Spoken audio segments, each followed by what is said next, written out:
평범한 직장인이 20억 매출의 신화를 이룬 비밀은 바로 기록의 힘이었다. 슈퍼리치 부자들의 3분. 스스로 게으르다 생각하고 있는가? 잘 찾아왔다. 이 책은 당신을 움직이게 만들 것이다. 손에 쥐고 있는 스마트폰을 내려놓게 만들고 당신의 손에 펜을 쥐어 줄 것이다. 흰 종이 위에 펜이 닿으며 새로운 선이 창조되는 것처럼 당신의 삶 위에 기록이 더해지면 새로운 삶이 펼쳐진다. 당신이 할 일은 아주 간단하다. 그것은 바로 직접 펜을 들고 종이 위를 당신의 기록으로 채우는 것이다. 당장 무엇을 적어야 할지 떠오르지 않는다고 걱정하지 마라. 기록하는 방법은 책 속에 모두 담겨 있다. 자기 개발을 해도 미래가 보이지 않는가? 책을 읽어도 변화가 없는 것처럼 느껴지는가? 당신의 목표가 뚜렷하게 보이지 않는가? 매일 할 일은 많은데 시간은 부족한가? 삶을 변화시키기 위해 어떤 노력을 해야 할지 모르겠는가? 지금보다 더 나은 삶이 머릿속에 그려지지 않는가? 불과 몇 년 전까지 나는 그저 의욕만 가득한 연봉 2천만 원을 받던 회사원이었다. 막연하게 지금보다 더 나은 삶을 살고 싶다는 욕심만 가득한 채 살아갔다. 회사 내에서도 누구보다 열심히 살기 위해 노력했지만 큰 효과가 없었고 인생은 그다지 달라지지 않았다. 그러다 기록을 시작하면서 인생이 변하기 시작했다. 내 삶을 기록하면서 매일 의미 있는 순간들로 채워나갔다. 내게 주어진 시간을 기록하면서 생산성을 높이고 할 수 있는 일의 양을 늘려나갔다. 목표를 기록하며 내가 원하는 모습을 현실로 만들었다. 긍정을 기록하며 삶의 불편과 불만은 사라졌다. 그리고 행복과 만족감이 삶을 가득 채웠다. 나는 완벽한 사람이 아니기에 한치의 틀어짐 없이 매일 기록하지는 못했다. 하지만 빈 공간을 메워가며 어떻게든 꾸준히 기록하려고 노력했다. 그렇게 기록은 내 삶을 바꿨고 만 29살에 연매출 20억 원 규모의 회사 CEO가 되었다. 꾸준한 기록은 원하는 삶을 살게 해주었고 목표를 이뤄내도록 도와주었다. 지금의 나는 이전보다 더 멋지고 높은 목표를 갖고 있지만 전혀 불안하지 않다. 지금까지 내가 해왔던 것처럼 기록을 통해 더 나은 미래를 만들면 된다는 확신만을 갖고 있다. 이 책은 당신의 삶을 최고의 모습으로 만드는 데 필요한 모든 기록법을 담고 있으며 당신의 인생을 돕는 가이드가 되어 아주 구체적이지만 효과적인 방법을 알려줄 것이다. 앞으로 만나게 될 책 속의 가이드는 당신의 인생에 아래와 같은 도움을 선사할 것이다. 첫 번째, 분명한 3가지 목표를 스스로 세울 수 있도록 돕는다. 두 번째, 3년 후 당신이 꿈꾸는 모습이 현실이 되도록 돕는다. 세 번째, 삶에서 긍정적인 생각을 3배 더 많이 하도록 돕는다. 네 번째, 매일 남들보다 3배 더 효율적인 하루를 살도록 돕는다. 다섯 번째, 짧은 3분의 시간이라도 의미 있게 사용하도록 돕는다. 잠시 당신에게 한 가지만 묻겠다. 당신의 목표는 기록되어 있는가? 기록되어 있지 않다면 당신의 목표는 망상, 그 이상, 그 이하도 아니다. 만약 기록되어 있지만 목표를 향해 나아가고 있다는 확신이 없다면 당장 뜯어 고쳐야 한다. 당신이 불안한 이유는 명확하지 않은 목표에 있다. 이 책은 당신에게 아주 분명한 기록의 방법을 제시할 것이다. 당신은 그저 실천하기만 하면 된다. 지금까지는 방법을 몰랐을 뿐이다. 이 책을 읽고 실천한다면 당신의 삶은 무조건 변화한다. 펜을 들고 따라오기만 하면 당신의 인생은 새롭게 시작된다. 무조건 더 노력하라고, 빨리 실행하라고 당신을 훈수하는 책이 아니다. 내면의 90%를 차지하는 무의식의 영역을 움직여 당신의 마음속 깊은 곳까지 목표가 새겨지도록 돕는 책이다. 당신의 목표가 생생하게 살아 숨쉬도록 기록하는 법을 알려줄 것이다. 방향성 없이 노력하고 실행하다 지쳐버린 무기력하고 부정적인 삶은 이제 접어두라. 기록을 통해 긍정과 행복으로 당신의 삶을 채워라. 매일 아침 행복한 기분으로 아침에 눈을 뜨게 될 것이다. 이 책은 단순히 노트를 잘 정리하는 스킬을 담은 책은 아니다. 단단하게 기반을 다져놓지 않으면 건물이 쉽게 무너지는 것처럼 내면이 다져지지 않은 상태에서 실천하는 표면적인 스킬은 수박 겉핥기에 불과하다. 당신이 지금까지 수많은 시간 관리 방법을 실천하고도 실패한 이유가 바로 이것이다. 이제 당신은 본질에서부터 출발해야 한다. 당신의 내면 깊숙한 곳에 분명한 목표를 새기는 것이 시작이다. 당신의 삶의 모습이 목표를 향하게 하는 것이 우선이다. 당신의 삶에 찾아오는 수많은 상황들을 긍정적으로 받아들이는 것이 먼저이다. 기록을 실천하면 이 모든 것이 가능해진다. 기록은 펜을 드는 것에서부터 시작된다. 당신은 삶을 변화시킬 준비가 되었는가? 기록은 삶을 변화시키는 마법이다. 기록을 실천하면 당신은 원하는 모습으로 살아갈 수 있다. 지금 함께 변화를 향한 한 발을 내딛어 보자. 지금 당장 펜을 집어 들어라. 1962년 캐나다에서 태어난 한 소년이 있었다. 그의 아버지는 안정적인 직업을 갖고 있었기에 부족함 없는 삶을 살고 있었다. 하지만 그가 12살이 되었을 때 아버지는 회사에서 쫓겨났고 집은 가난해졌다. 그는 안정적인 직업을 선택하고도 실패한 아버지를 보며 자신은 원하는 일을 하며 살겠다고 마음먹었다. 그렇게 그는 유명한 코미디언을 꿈꾸며 17살 때 미국 할리우드로 건너갔다. 미국으로 넘어올 때 기대와는 달리 생각한 대로 잘 풀리지 않았다. 10년이 넘는 기나긴 무명 생활이 이어지며 버려진 차 안에서 잠을 자야 할 정도로 가난한 생활을 해야 했다. 그러던 어느 날 그는 이대로는 안 되겠다 싶어 문구점에서 백지 수표를 하나 샀다. 그리고 펜을 들고 수표에 내용을 적었다. 출연료는 $10,000, 지급일은 1995년 추수감사절. 그는 가짜 수표를 아버지에게 드리며 유명한 배우가 되어 꼭 $10,000를 벌어오겠다라고 말했다. 가난에 힘들어하는 아버지를 기분 좋게 해드리기 위한 말이었지만 그는 간절했다. 그는 수표를 지갑에 놓고 다니며 매일 반복해서 $10,000짜리 수표를 꺼내보았다. 그리고 자신에게 수표를 발행한 지 4년 후인 1994년 주연을 맡은 영화가 연속으로 흥행에 성공했고 1995년 그는 실제로 출연료로 $10,000를 받게 되었다. 이 사연을 듣고 영화로 만들어도 욕먹을 이야깃거리인데 라고 생각했는가? 미안하지만 이것은 실화이다. 백지 수표에 $10,000를 기록해 자신에게 지급한 그의 이름은 짐 캐리이다. 그는 영화 마스크, 더맨더머, 그리고 배트맨을 연속으로 흥행시키며 북미 최고의 배우이자 코미디언이 되었다. 못 믿겠다면 실제로 짐 캐리가 자신이 적은 수표를 보여주는 영상이 유튜브에 있으니 한번 찾아보라. 우리는 짐 캐리의 이야기에서 그의 두 가지 행동에 주목할 필요가 있다. 그는 먼저 자신이 원하는 것을 기록하는 행동을 했다. 그리고 그것을 매일 반복해서 들여다보는 행동을 했다. 기록하는 행동, 그리고 매일 반복하는 행동. 이 두 가지는 이 책 전체를 통틀어 가장 중요한 핵심이다. 나는 6년 전 짐 캐리의 이야기를 듣고 그 자리에서 목표 3가지를 적었다. 그리고 그것을 책상 앞에 붙여놓고 매일 반복해서 들여다보았다. 내가 적었던 3가지 목표가 무엇이고 어떻게 됐는지 궁금한가? 잠시 후에 공개된다. 첫 번째 행동인 기록을 하기 위해 가장 먼저 해야 하는 행동은 무엇일까? 그것은 아주 간단하다. 바로 펜을 집어드는 것이다. 펜을 들고 나면 우리는 어디든지 기록할 수 있게 된다. 펜을 집어드는 그 순간부터 우리는 새로운 힘을 얻게 된다. 스마트폰이 세상에 나오고 펜 없이도 기록할 수 있는 환경이 되었다. 주머니에 있는 스마트폰을 꺼내 언제 어디서나 간편하게 손가락으로 화면만 터치하면 메모할 수 있게 되었다. 오히려 펜을 들고 기록하는 것보다 편하다. 하지만 나는 펜을 집어야 한다고 당신에게 말하고 있다. 더 쉬운 방법이 있는데 왜 굳이 펜을 사용해야 할까?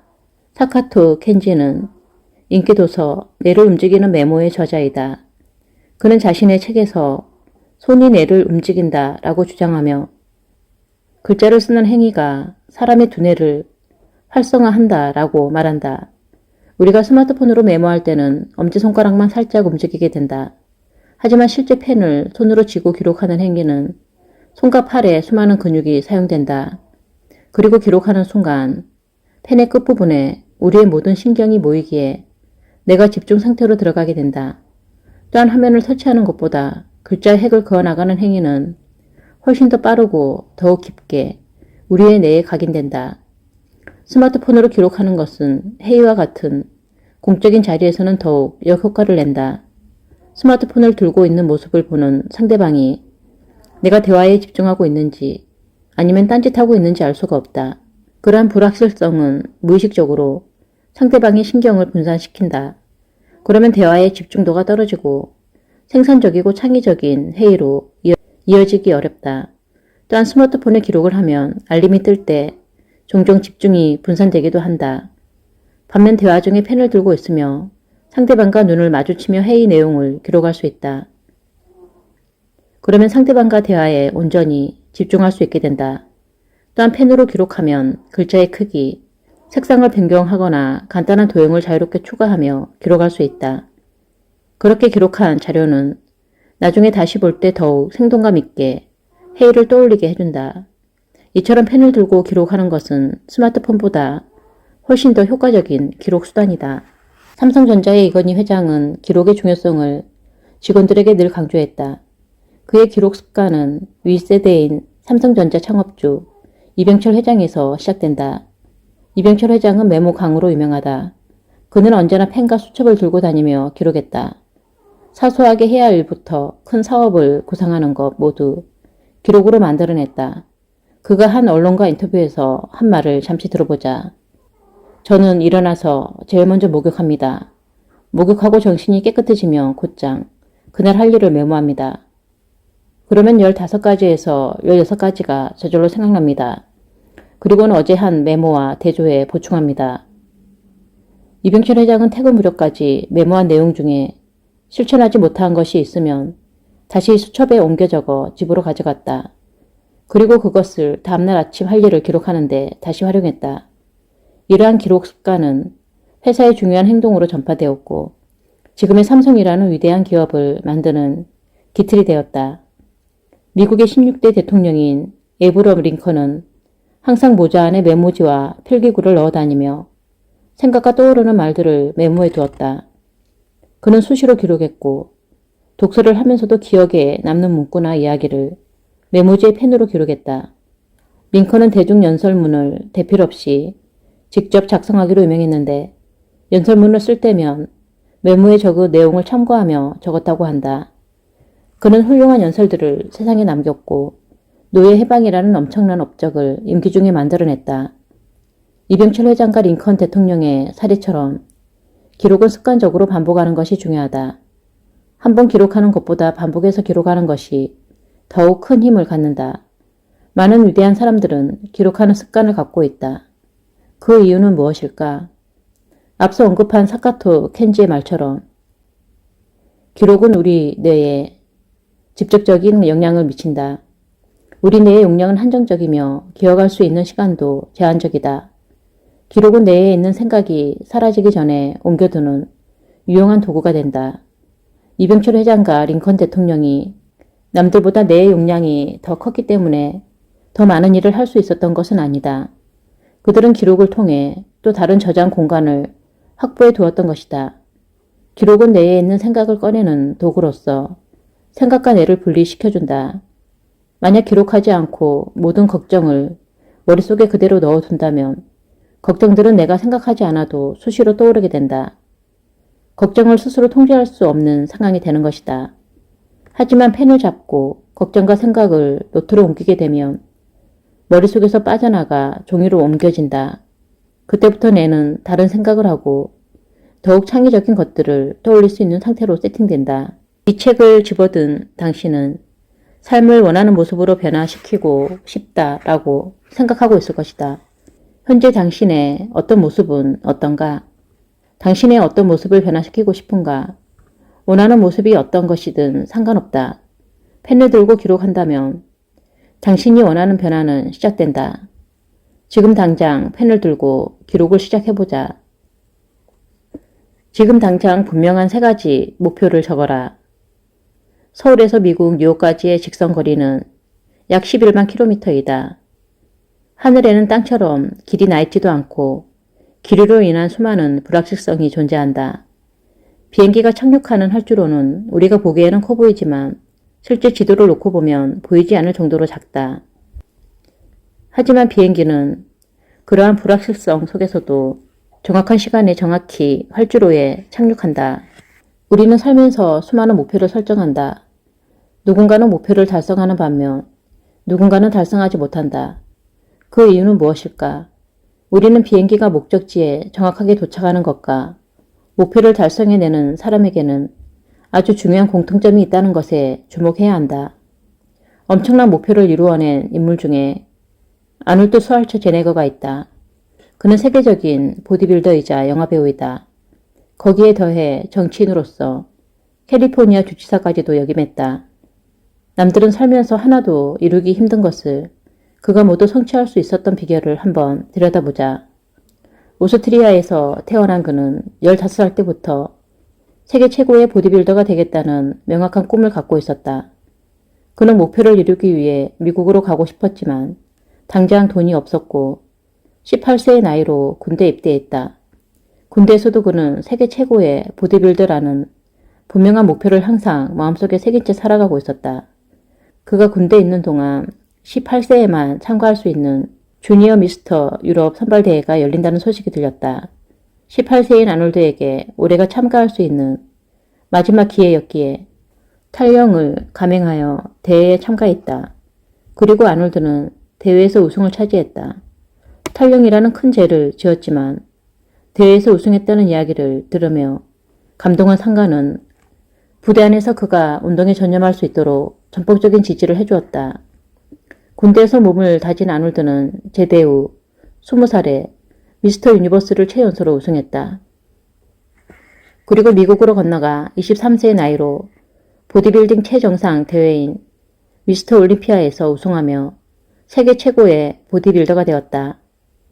그는 매 순간 세계 최고의 보디빌더라는 분명한 목표를 갖고 있었다. 분명한 목표는 그가 하루에 5시간 이상 운동할 수 있는 원동력이 되었다. 그는 세계 무대에서 우승하는 모습을 그리며 매일 꾸준히 운동했다. 군대라는 벽에 부딪혔을 때도 분명한 목표는 탈영을 감행하는 용기를 주었고 그가 행동하게 했다.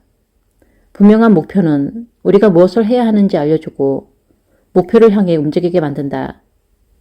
세계 최고의 보디빌더가 된 아놀드는 다음으로 세계적인 영화배우, 캘리포니아 주지사 그리고 멋진 여자와의 결혼이라는 분명한 3가지 목표를 설정했다.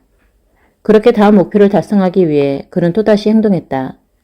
그렇게 아놀드는 1984년 터미네이터라는 영화를 통해 미국 최고의 영화배우라 칭함을 받았으며 1986년 정치 명문가 출신의 여성과 결혼했고 2003년 캘리포니아 주지사로 당선됐다. 분명한 목표가 세워지면 지금 무엇을 해야 하는지 알게 된다. 무엇을 해야 하는지 알게 되면 실행하게 되고 꾸준한 실행은 목표를 이루는 엄청난 힘이 된다. 그렇게 당신이 목표로 가기 위해 해야 할 첫 번째 일은 분명한 3가지 목표를 설정하는 것이다. 혹시 저는 딱히 목표가 없어요 라고 말하는 사람이 있는가? 목표라는 말이 거창해 보이지만 쉽게 말하면 원하는 것이다. 누구나 좋은 차를 사고 싶다 던가 좋은 곳으로 여행을 떠나고 싶다와 같은 소망이 있다. 목표는 그런 소망에서 시작된다. 남들이 볼 때 거창한 것만이 목표가 아니다. 그저 내가 원하는 것이 무엇인지, 내가 되고 싶은 모습은 어떤 모습인지 생각해보라.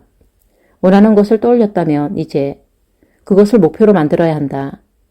추상적인 목표가 아닌 명확한 목표여야 한다. 그러면 왜 명확한 목표가 중요한 것일까? 당신이 택시를 탔다고 가정을 해보자. 기사님에게 좋은 카페로 가주세요 라고 말하면 네, 목적지까지 안전히 모시겠습니다 라고 말하며 출발할 것 같은가? 절대 그런 일은 없을 것이다. 기사님은 당황하면서 어디로 가야 하죠? 라고 반문할 게 분명하다. 우리는 팔당 리버사이드 스타벅스로 가주세요처럼 분명한 목적지를 말하거나 정확한 주소를 말해야 한다. 그러면 택시 기사님은 아무런 고민 없이 가장 빠른 경로를 찾아 당신이 원하는 곳으로 데려다 줄 것이다. 택시도 목적지가 분명해야 도달하는 것처럼 우리의 목표도 분명해야 도달할 수 있다.